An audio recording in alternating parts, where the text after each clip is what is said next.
கன்னியாகுமரி, நெல்லை, தென்காசி, நாகை, மயிலாடுதுறை ஆகிய 5 மாவட்டங்களில் இன்று கனமழைக்கு வாய்ப்பு இருக்கும் என சென்னை வானிலை ஆய்வு மையம் தகவல் தெரிவித்துள்ளது. கூடுதல் விவரங்களை பகிர்வதற்காக எமது சிறப்பு செய்தியாளர் காயத்ரி இணைப்பில் இருக்கிறார். வணக்கம் காயத்ரி, கூடுதல் விவரங்களை பதிவு செய்யலாம். வணக்கம் ரூபி. தமிழகத்தில் வடகிழக்கு பருவமழை தீவிரமடைந்துள்ள நிலையில் 5 மாவட்டங்களில் இன்று கனமழைக்கு வாய்ப்பு இருப்பதாக சென்னை வானிலை ஆய்வு மையம் தகவல் ஒன்றை அளித்திருக்கிறது.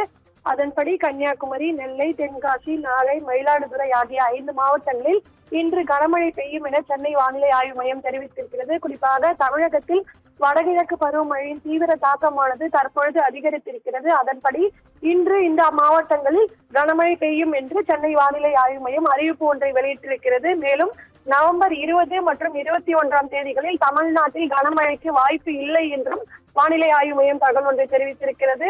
கூடுதலாக நவம்பர் 22ஆம் தேதி முதல் 25ஆம் தேதி வரை 4 நாட்கள் தமிழ்நாட்டின் பல்வேறு பகுதிகளில் கனமழை பெய்யும் என்றும் வானிலை ஆய்வு மையம் தெரிவித்திருக்கிறது. இந்நிலையில் தமிழகத்தில் வடகிழக்கு பருவமழையின் தீவிர தாக்கம் அதிகரித்துள்ள நிலையில் தற்போது ஒரு சில மாவட்டங்களில் கனமழையானது அதிகரிக்கக்கூடும் என்றும் வானிலை ஆய்வு மையம் தெரிவித்திருக்கிறது. சென்னையை பொறுத்தவரை நகரின் சில பகுதிகளில் இடியுடன் கூடிய கனமழைக்காக வாய்ப்பு இருப்பதாகவும் சென்னை ஆய்வு மையம் ஒரு தகவலை தெரிவித்திருக்கிறது. ரூபி,